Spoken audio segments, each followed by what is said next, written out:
Thank you for joining us for this practice webinar. As you get settled, a few housekeeping reminders before we get started. AIA California sincerely acknowledges the professional expertise our volunteer presenters provide. We greatly appreciate the diversity of perspectives and recognize that items presented in today's session may elicit a variety of responses. We strongly encourage attendees to be constructive in their comments and questions to the presenters and to one another to ensure that we have a session that is productive and an environment that is positive for everyone. Additionally, please do not use the chat box to ask questions for today's panelists. Instead, use the Q&A. With the Q&A feature, attendees can like a question to move it to the top of the queue.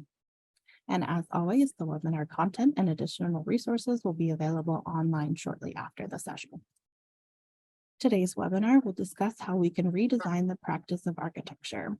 Today's session qualifies for one AIA learning unit for those watching live. AIA California will report those units for you once you have finished the session in full.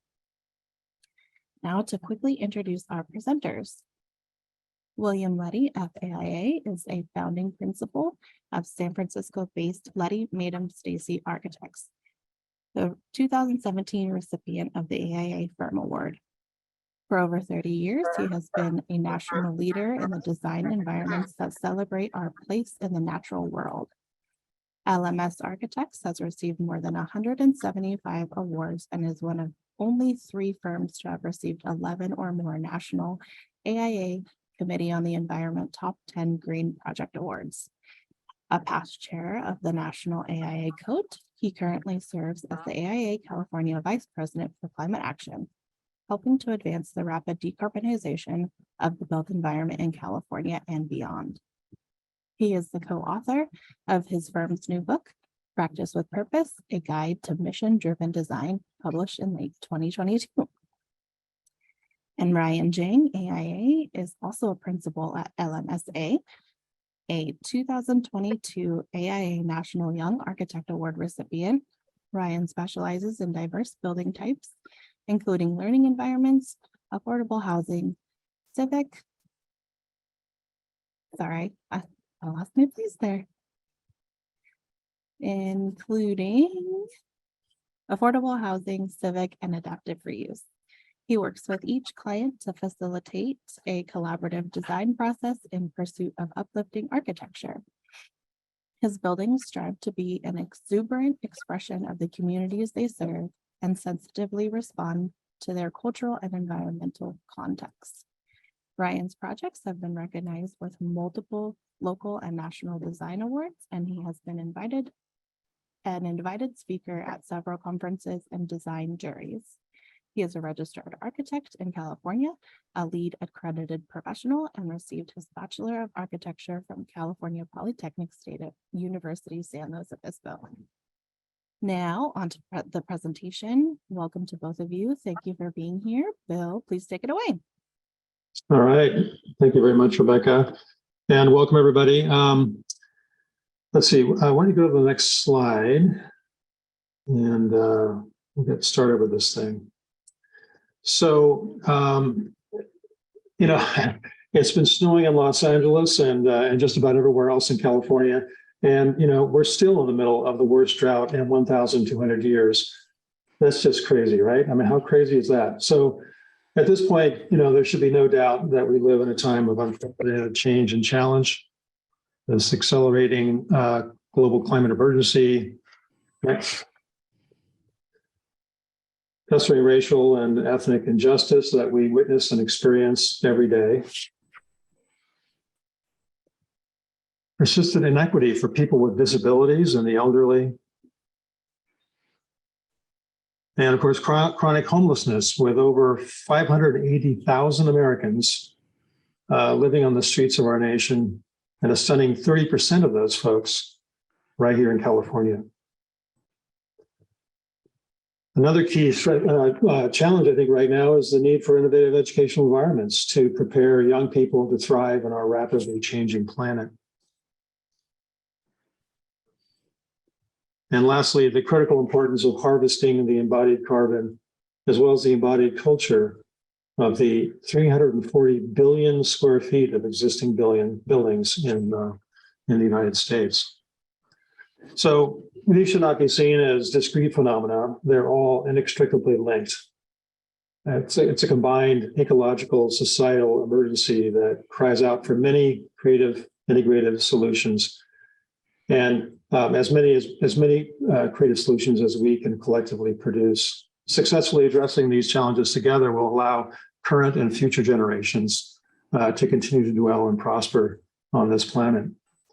The magnitude of this combined emergency, facing our communities today is so huge. It's easy to become overwhelmed. What can one person possibly do to make positive change? How can a small or medium-sized firm with limited resources make a difference? Well, the good news is that we can. As creative problem solvers trained to see possibilities and bring them to life in a messy, complicated world, architects and designers are uniquely prepared to contribute vision and leadership in this dire moment, putting the transformative power of design to work as a catalyst for change. We have powerful tools, abundant imagination, and important work to do. We must be creative agents of change, providing the vision and skill to lead our communities toward an equitable, climate positive future for all. But first, we must transform our design culture and change how we practice architecture. So how do we change design culture? Well, I think the first thing is to accelerate the redefinition of our shared concepts of design excellence in the post-carbon age. That idea is that in the 21st century, if architecture doesn't model an inclusive, zero carbon future, it simply just isn't excellent. This should be reflected in all of our work, as well as in all of our design awards programs across the United States. Next. How do we change our profession? In our view, we should evolve away from the traditional role of architects as simply professional service providers and toward new roles as creative stewards of our communities and change agents for the common good toward essentially mission-driven design. We should design every project beyond the property lines to focus the transformative power of design on the challenges we all face. We should ask how each project we undertake can serve not just the client's needs, but also the needs of its community and of our planet, our only home. How can each project we undertake help to address, if only in some small way, the greatest challenges of our time? This is practice with purpose. So our talk today is going to focus on 5 different aspects of the ecological societal emergency that architects can address through practice every day: climate action, equity, habitation, education, and adaptation. We'll provide a brief overview of each topic and offer case studies from our practice of our integrated approach to these challenges. Of course, we recognize that every practice context is different. This isn't the only way to practice with purpose, but we hope these examples will be useful to inspire other approaches. I think the idea here is to unleash the creative potential of thousands of architects across the country to help us collectively take action. Hi, everyone. So of these emergencies, the first one we're going to focus on is climate change. And this one, without question, is certainly the most pressing, the greatest existential threat to all species on Earth in thousands of years. If we don't slow or reverse its impacts, everything else, all the other aspects that Bill mentioned in the previous slide, will become far more difficult. We've been talking about this for a long time, but time is running out, and now it's the time for action. For the past several years, we've heard that the goal is to keep global temperature rise below 1.5 degrees Celsius, below pre-industrial levels. But the carbon clock from the MCC shows less than 6.5 years before we deplete this budget. This fall, the United Nations reported that keeping global temperature beyond this 1.5 degrees is no longer possible. And based on current international climate pledges, they're predicting a rise of between 2.1 and 2.9 degrees.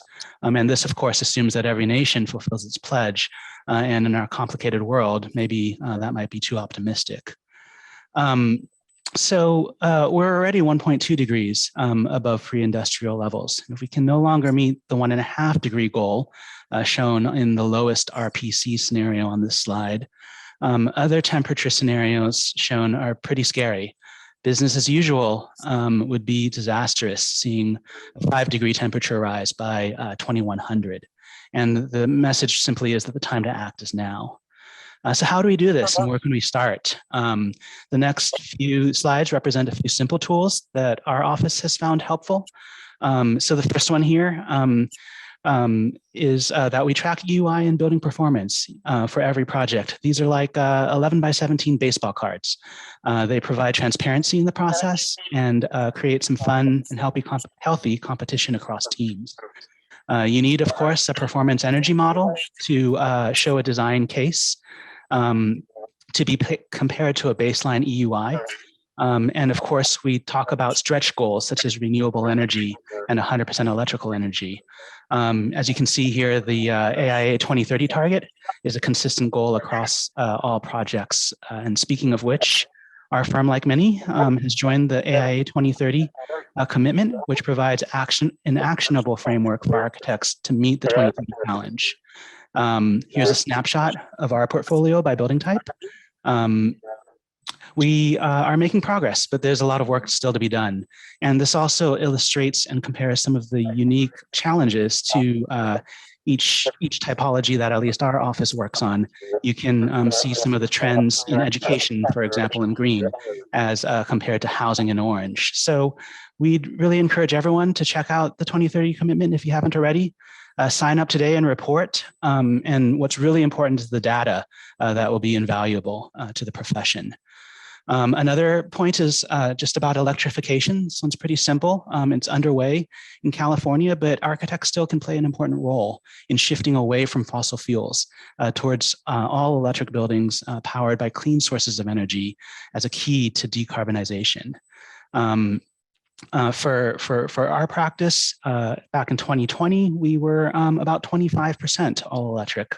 In our last year, 2022, we were up to 75%, and we hope to be moving towards 100% next year. This is relatively simple, such that each firm can track this and advocate with your clients to purchase clean, renewable energy from PG&E or your local utility. This is an exciting topic that we've begun to look at more closely, that is embodied carbon. As you can see in the slide here, a client of ours was looking at whether to retrofit one of their major existing intensive research buildings to replace it or to replace a portion of the building, as you can see in option C. So in addition to obvious criteria like cost and program, we suggested that the university consider embodied carbon as another criteria by which to evaluate this decision.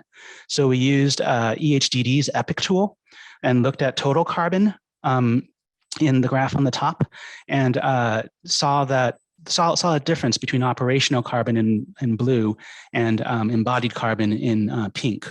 We broke down the embodied carbon in the graph below, and what we saw was that a gut remodel of the existing building, saving the structure but improving the envelope and replacing outdated systems, resulted in the total lowest carbon in half the embodied carbon as compared to a new building.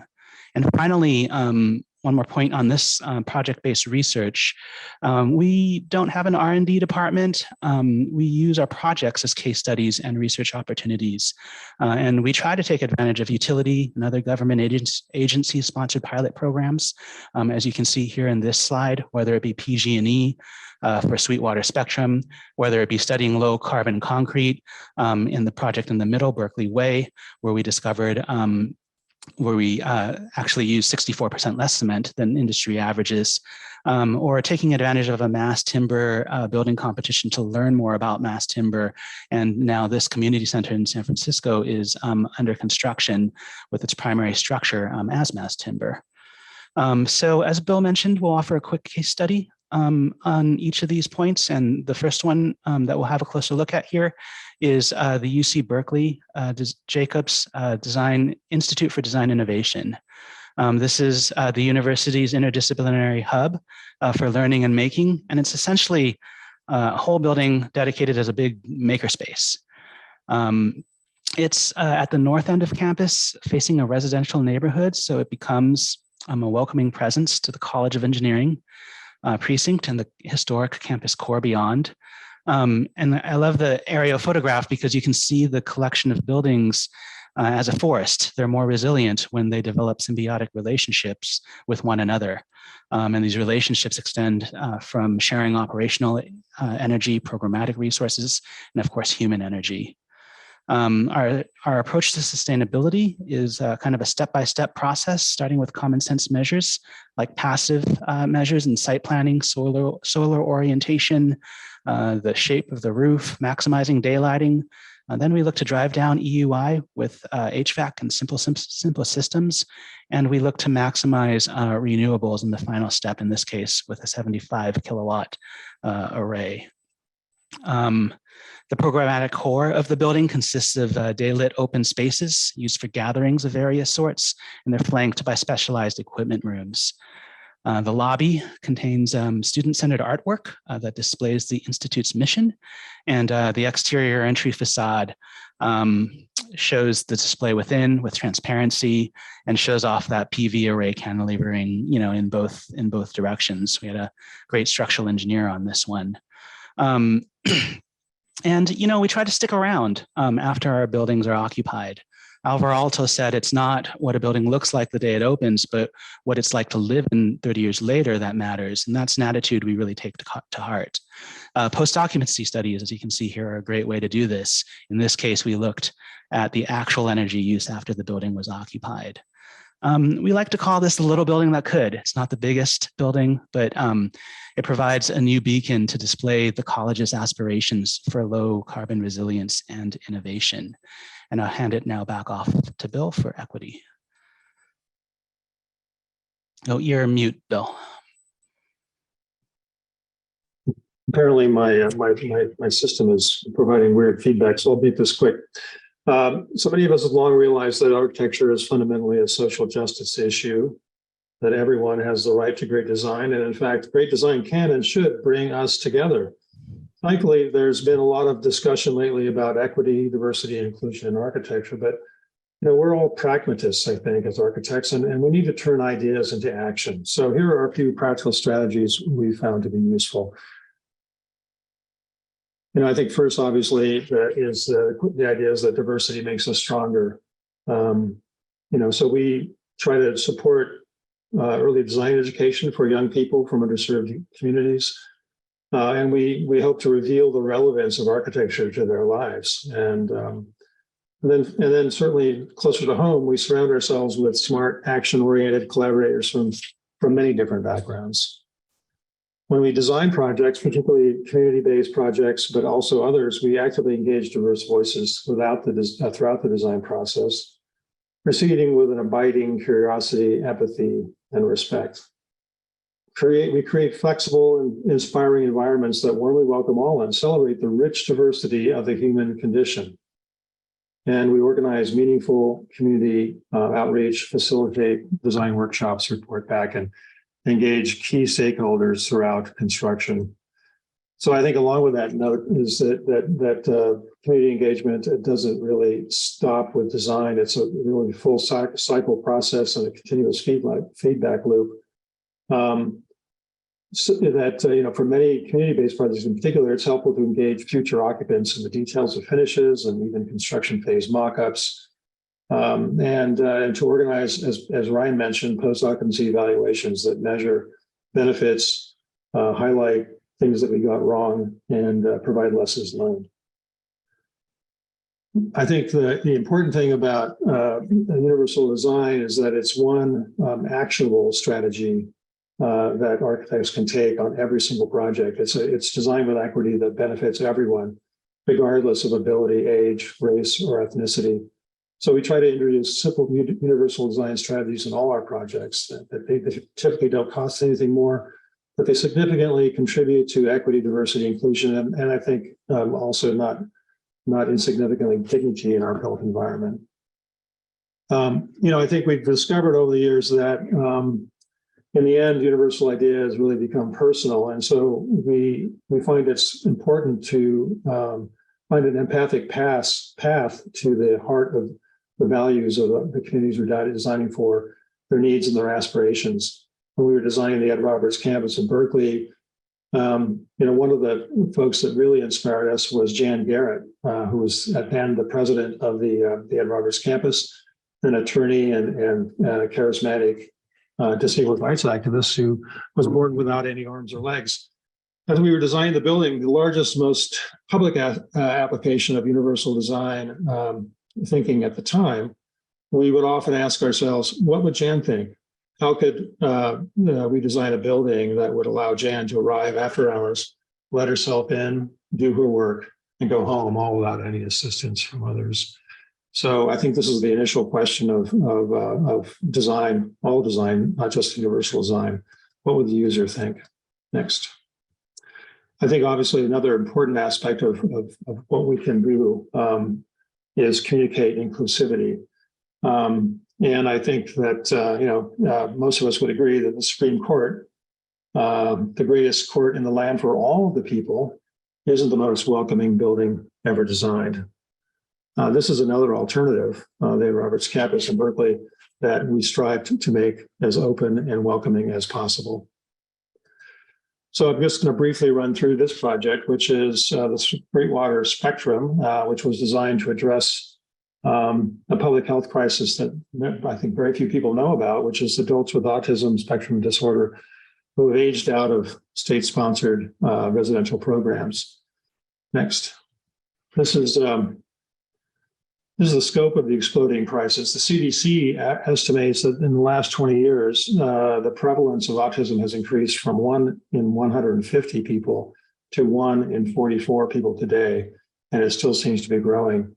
So how will these individuals lead productive, independent lives as they age? A group of parents approached us to design a new residential model that could build a community for these folks where they could age gracefully in place. Next. We researched all the available literature, and this was a very helpful, we discovered a very helpful study by researchers at Arizona State University that addressed the issues required for people with autism. We created a new community interconnected with the Santa Rosa community to create a safe, secure residential precinct where the residents could go out and engage with the world. Next. Health and welfare of the residents were key design drivers, but the client also wanted to do right by the community and the planet. And so, as mentioned earlier, this became a PG&E Zero Net Energy pilot program.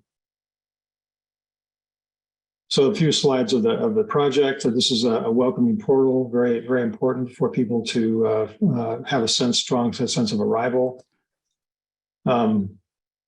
Into a precinct of public and private transitional spaces, allowing for social preview.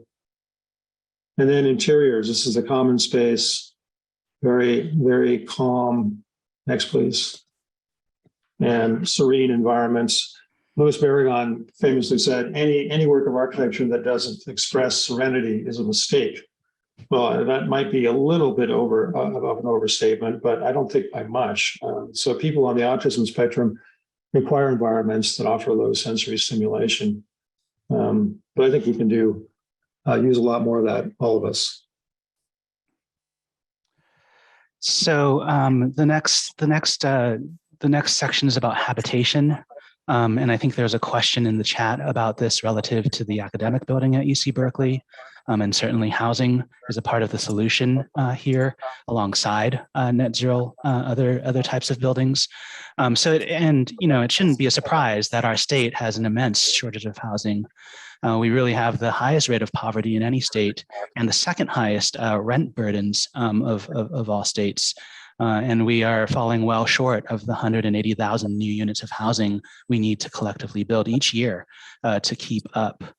So, there are a lot of different types of housing. In particular, our office has been honing in on housing for the formerly homeless, thinking that housing is really a dignified housing as a human right. And as you can see here, that homelessness is really interlinked to substance abuse, mental illness, and the recent trends are going up since 2014. And this chart doesn't even show data from the pandemic. So the case study here is a model for healthy living and resilience. The Edwin M. Lee Apartments was the first building in San Francisco to combine supportive housing for both unhoused veterans and low-income housing. So there are 62 apartments for formerly homeless veterans and 57 apartments for low-income families together in one building, sharing services on the ground floor with each other and with the greater community.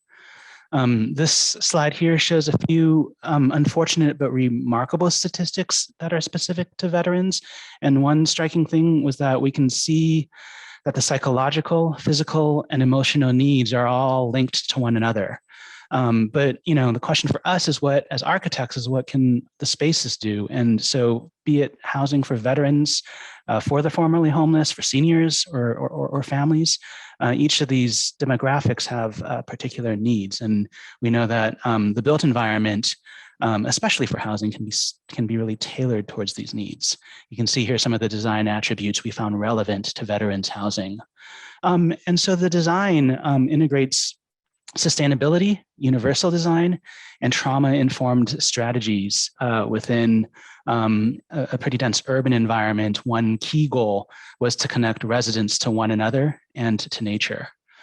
One obvious way we connected to nature was the way in which this building responds to the sun and the sky. And this is pretty explicitly expressed in the form of the building with the PV array and the serrated main facade.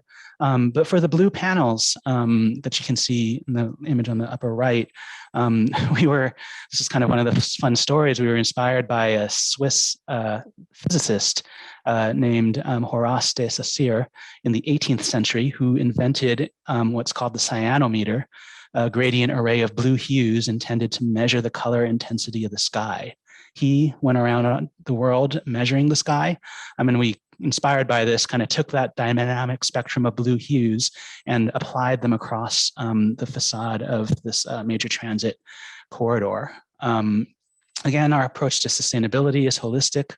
Two areas of emphasis here are just the indoor-outdoor connections, which of course relate to trauma-informed design, and the outward expression of a low-carbon future shown by that PV array on the top. This is the community room for residents with lots of transparency, connection on the left to a generous courtyard. Here's that courtyard. The meandering ramp actually covers parking. And then you can see the multiple pathways that offer different types of access and different vantage points from the top over the parking down to the lower community room. The outdoor loggia here is under cover from the building above, and it allows the veterans and the families to interact with one another and to create community in a shared, safe, sheltered environment.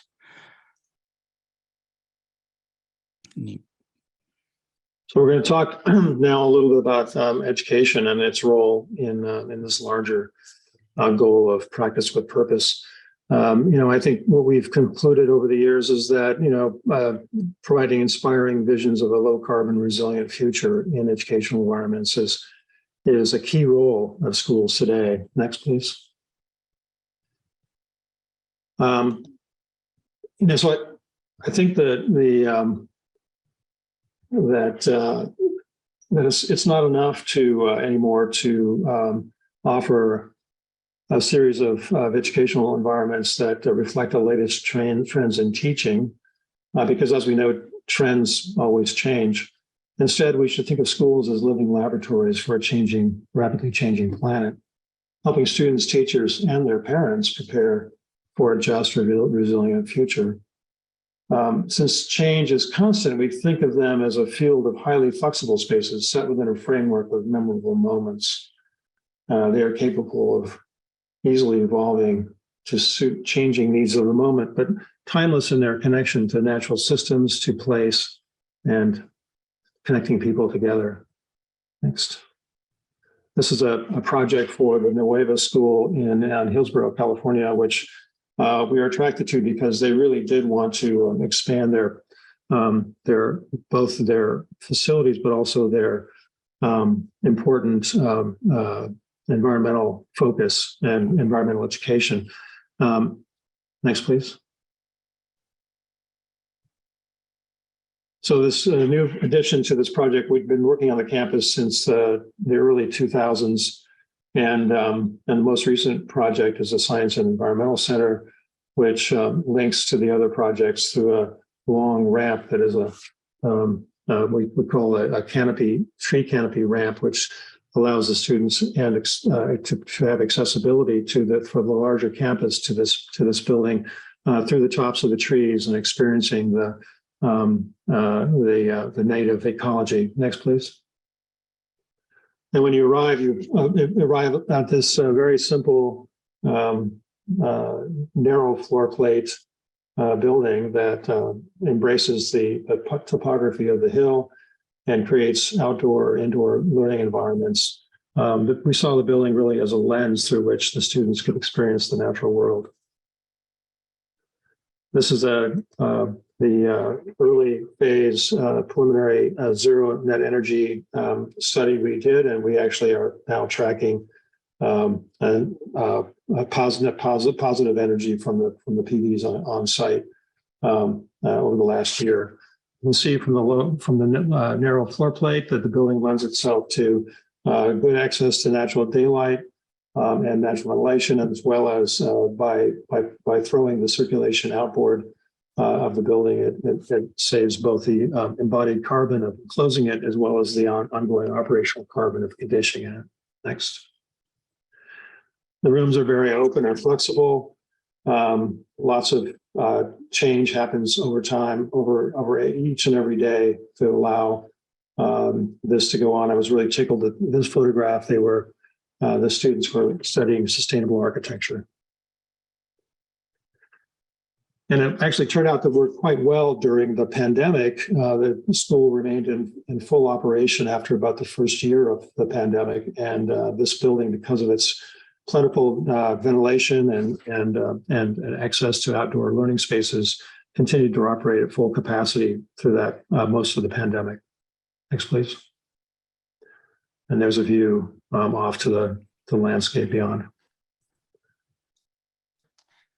Thanks, Bill. And so the fifth and final segment that we have here is about adaptation. And I know there was a question in the chat about adaptation versus resilience. So, I know these words can kind of mean different things. Instead of referring to adaptation here as in allowing a building to adapt by adding air conditioning or whatnot to a warming climate, here we'd like to talk a little bit about adaptive reuse and its role in this climate positive world. So, of course, for most of our history, humans have been adapting existing structures and cities over and over again. Resources were scarce, and we had no other option. So you can see here Piazza dell'Anfiteatro in Lucca, Italy.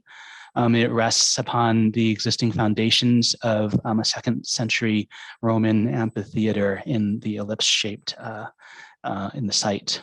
But of course, that all changed with the Industrial Revolution and rapid growth of population in blue and corresponding carbon emissions that resulted.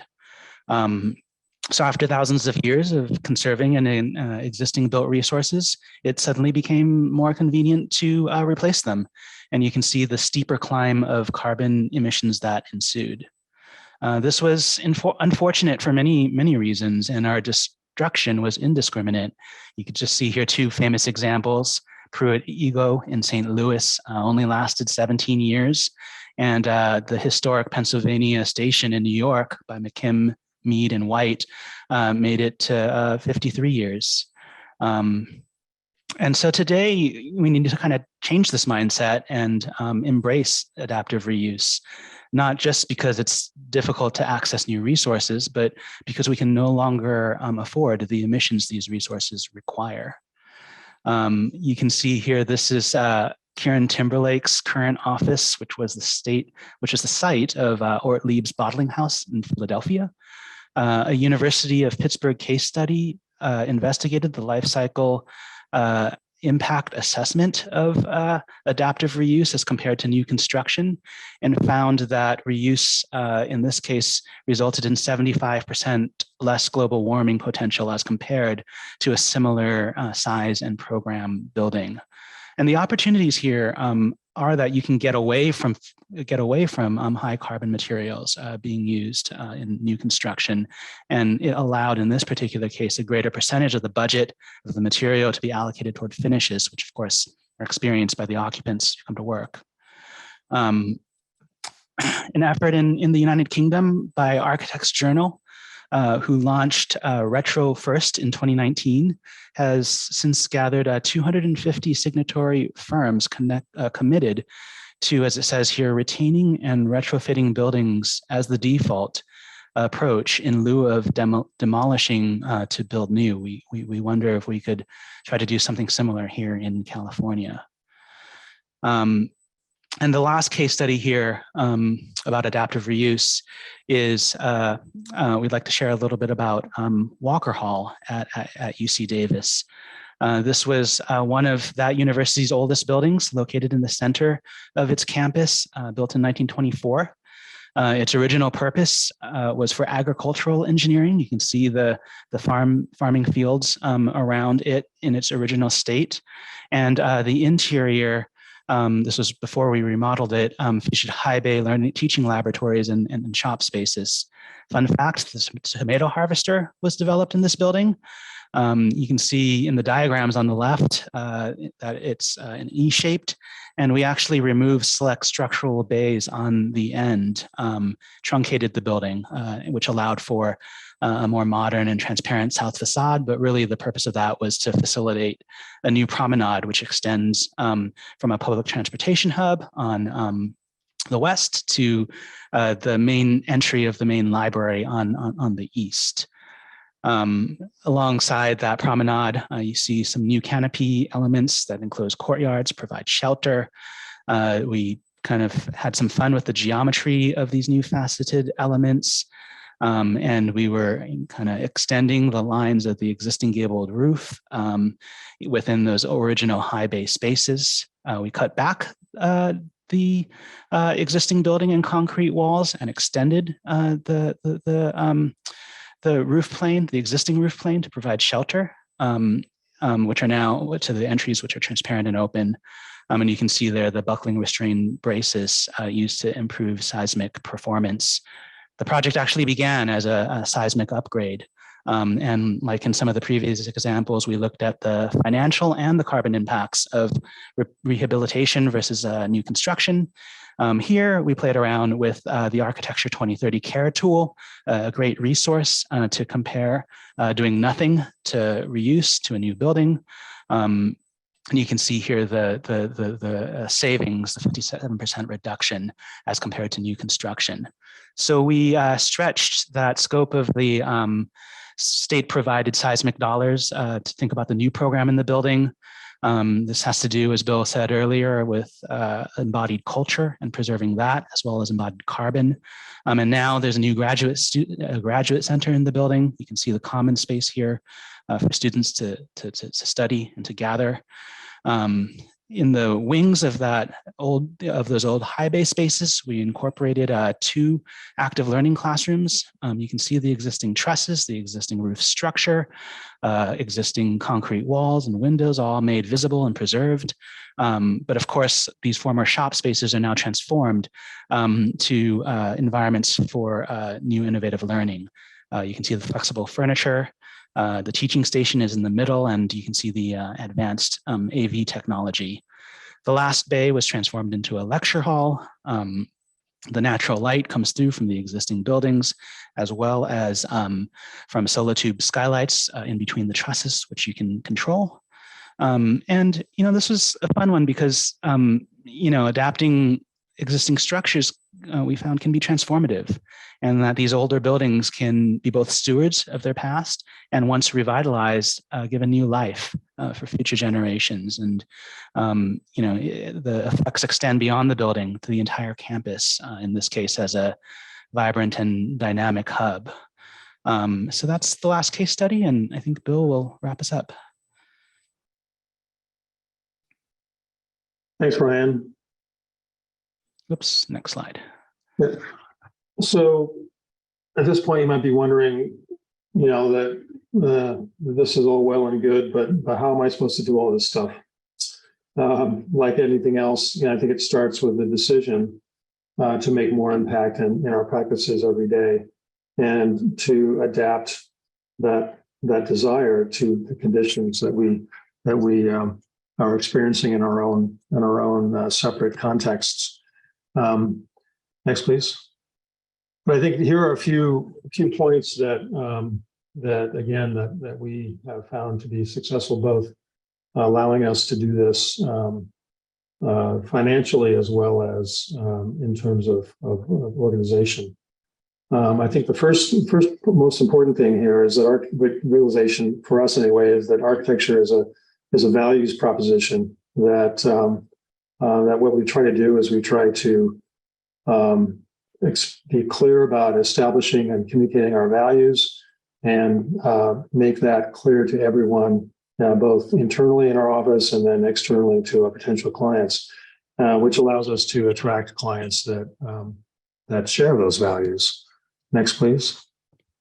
And so I think that's the goal of I think starting out with a strong statement of values is that at the end of the day, I think we all get the work that we do, and I think the idea here is that if we develop long-term relationships with clients and collaborators and communities that share our common values, then we have the ability to work on projects that are meaningful to everyone. And I think what this does is then I think it allows us to create compelling project narratives and circulate them widely. So in this way that we can move from chasing mission-driven projects to hopefully having more of them come to us. Next. I think that this leads to another idea, which I think is pretty controversial among many architects, and that is to be selective on your projects when you can. I think that certainly allows us to position a practice so that every project ideally advances our mission. But I think to be able to do that, we have to develop the economic stability to pass up on projects that don't fit whenever we can. We're not always able to do that, but we try. In this case, what that means for us is, surfing at the bottom of the wave. When we're the architects of the canaries in the coal mine, and we're certainly among the first to experience economics, ebb and flows. But we've learned a long time ago that if we design our practice to stay nimble and keep our overhead and our heads down, that we can strive to be fiscally conservative and radical by design. Next. We feel it's really important to, as I mentioned earlier, to practice diversity. And that means that for us, is that diversity ultimately makes us resilient, both in terms of the colleagues that join us in our work from a variety of perspectives, to cultivating a strategic diversity of project types that help to cushion economic fluctuations. I think that leads to the idea of right-sizing our practice. I think with the powerful digital tools we have today, practice size is no longer limits the project type or scale that it once did. So again, we try to gather smart, action-oriented colleagues who share our values and goals, and design a practice size and culture that supports a diversity of project types while retaining a sense of common purpose. advancing best practices, we kind of think we've covered pretty well. I think it's sign on to the AIA 2030 commitment, report your data every year, integrate the AIA framework for design excellence in every project phase. Try to stay abreast of the rapidly evolving knowledge bases in zero carbon design, embodied carbon reduction, and equity-based design, and actively seek adaptive reuse projects in your community. I think last but not least, I think, we figured out a long time ago that we can't really affect much change designing one building at a time. And I think the idea of becoming a citizen architect and advocating for change more broadly in our communities is a really great way to help move things along more quickly. So I think the idea of advocating for a rapid adoption of zero carbon building codes, greater equity, diversity, inclusion in all aspects of our society, and more affordable housing, better schools, more funding for public schools, and an easier path for economic adaptive reuse. So I think in conclusion here, I guess the main takeaway point we'd like to express is that we may not be able to afford to change, but we definitely can't afford business as usual anymore. And I think the realization for us is that it's no longer enough to meet our clients' programs and budgets on schedule, as difficult as that might be. It's no longer enough to view architecture as an isolated work of experiential sculpture, as fascinating as that might be. I think we have to become innovative agents of change, providing vision and skill to lead our communities toward a just, climate positive future for all. No project is too small, and we all have a role to play. So in conclusion, I think the point here is that as a profession, I think architects have sometimes struggled for relevance, if not survival, in a turbulent world. Today, our communities face an extraordinary emergency that we, among many professions, are uniquely qualified to help address. The time is running out and radical action is urgently required. Now is our moment. In the history of architecture, there has never been a more important time to be an architect. And with that, thank you very much. We will attempt to answer questions and have a little dialogue here in the time remaining. Rebecca, you can feel free to take back the screen.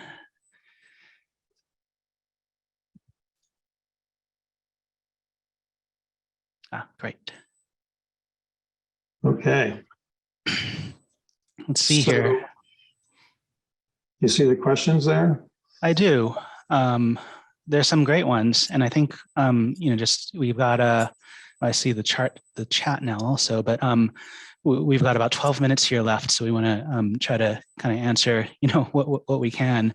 I see some great questions here. Maybe we'll start with there's an interesting one from Evan about POEs. The question is, are you collecting empirical evidence on user experience, or is it more anecdotal? Specifically curious about the POE for Sweetwater. Bill, you wanna kind of jump in on that one? Yeah, sure. So we are evolving this what we refer to as POEs for small firms, because oftentimes we can't convince our clients to pay us for these things. So we're trying to figure out how to do it very efficiently.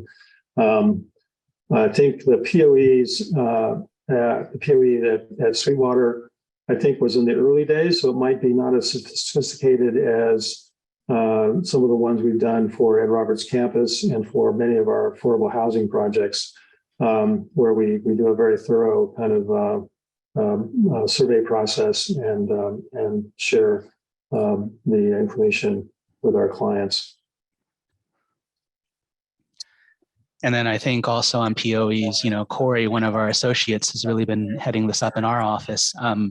It is both. It is kind of a both and type of thing where we survey residents in housing, we survey students in school buildings. So it's a bit subjective and a little bit qualitative there. But we also have been bringing in temperature sensors and CO2 sensors and so on into some select projects and trying to find real data in addition to the energy bills and everything that we can get a hold of. So sometimes it's easier and sometimes it's more difficult. And a lot of the POEs to answer Thomas Pippin's question, Tommy, by the way, was the reason why I am in architecture. He was my boss at HOK when I was a high school student intern here in San Francisco.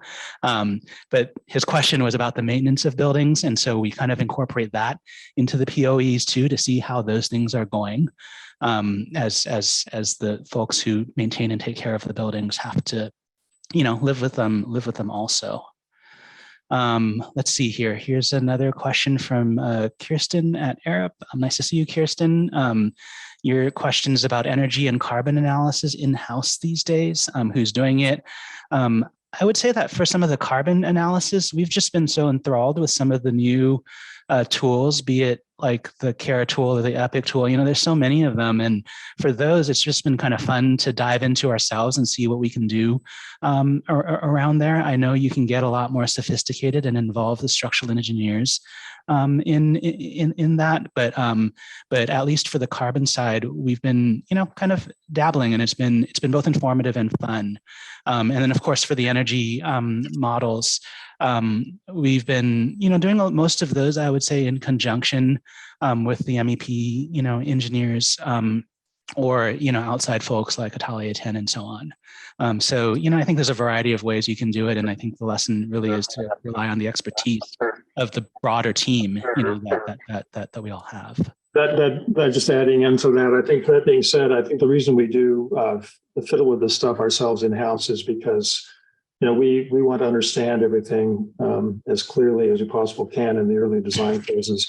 And so we don't, while we have we have one building scientist on our staff, the wonderful Gwen Fretes.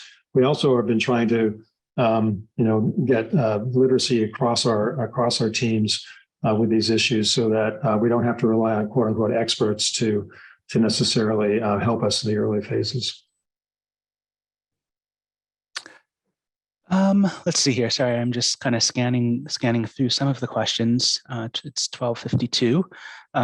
So, here's one. Are there incentives for clients to utilize adaptive reuse? Sorry, there's a car alarm outside my office.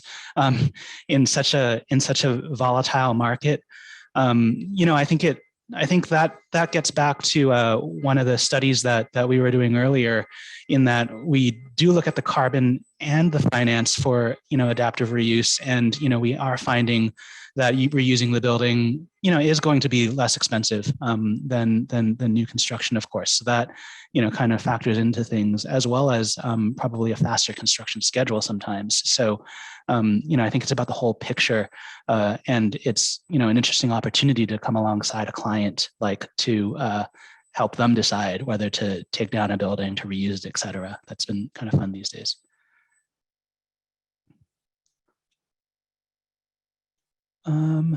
What else do we have in the Q&A here? Let's see here. I think I saw some questions about the construction costs for schools, and I think one of the things that just to be perfectly honest about it is that one of the things we have to change in California is the evisceration of public support for public schools that's occurred over many years, and I think if we can do that, then it becomes. I'm a public school kid myself, and I think it's really important to bring all these ideas to public schools, and I think that's starting to happen more and more across the state, and thanks to Ida Claire at the State Office of the Architects, I think there's a greater and greater awareness of carbon and sustainability in general. I think the important thing is to get the funding to help support these programs at the public school level. For now, we're finding that the private school, the independent schools that we work with are allow us to really push the envelope and go all the way to net zero. And we're trying to use those as sort of laboratories to see what we can do for the broader idea of public education. Nathaniel had switching gears a little bit, another kind of good question and point here about citizen architects. He says, we are all busy with our practice and projects. However, when I show up to community meetings and presentations, I find my suggestions are often welcomed by the design architects, so they have more liberty and leverage with the developers and clients with regard to sustainable design. I mean, I think that really gets back to some of the last slides that Bill showed about advocacy, about kind of getting all of us getting out of the office, joining those community meetings, joining up with the planning commission or the school board commission or whatnot, and kind of participating in life, outside of the office. That's very important. But with regard to sustainable design, I think there's, kind of maybe two thoughts on that. And, as we're kind of saying, we're pretty practical about these things. So I think one aspect is with regard to sustainable design is to tie it to, the finance of the buildings and to show that operational costs over time can help save money in the long run. And then the other aspect is with regard to codes. And I think those are always changing and getting more and more advanced. So even if a developer isn't on board, if it's part of the building code, then it's just what you've got to do to get your permit. So I want to add on that as well. I think this has been a real thrust for AIA California's committee on the climate action, because we all realize that as soon as we change the building codes, we can stop having many of these discussions trying to convince people, our clients and banks and so forth, to fund these ideas. So I think moving forward on that, we've developed some great working relationships with the various state agencies involved with these issues and trying to push changes first in CalGreen and also hopefully eventually as Title 24 becomes more advanced. The challenge is always getting things to happen as quickly as they should, and I think that's just a kind of a given. But I think we need to continue to work. And there's another a comment I saw that went by about the idea of adaptation and resilience, and I think maybe Ryan addressed that. I think first of all, I think we have to do both. We have to try to prepare our society for an uncertain future on the one hand, and on the other hand, we have to continue to push hard to get to zero carbon. We have to carry both of those ideas in our heads at the same time, because I think we can do whatever we want here in California, and hopefully doing stuff in California will have a big impact around the world. But at the same time, changing the entire world overnight is a Herculean task, as we can all probably realize.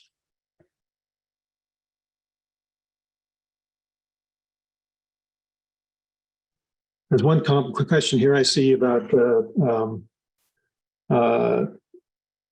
building adaptive reuse of old office buildings into housing, which is quite a common idea of the day, and which makes a lot of sense. The only challenge is that I say most people have realized is that old buildings, which were based on the idea of natural light and natural ventilation, are much more easily adaptable than buildings from the 50s forward, when air conditioning provided the ability to have gigantic floor plates that become more difficult to adapt. So I think lots of brilliant people working on this stuff, and I'm sure that there'll be some real innovations coming forth in the future.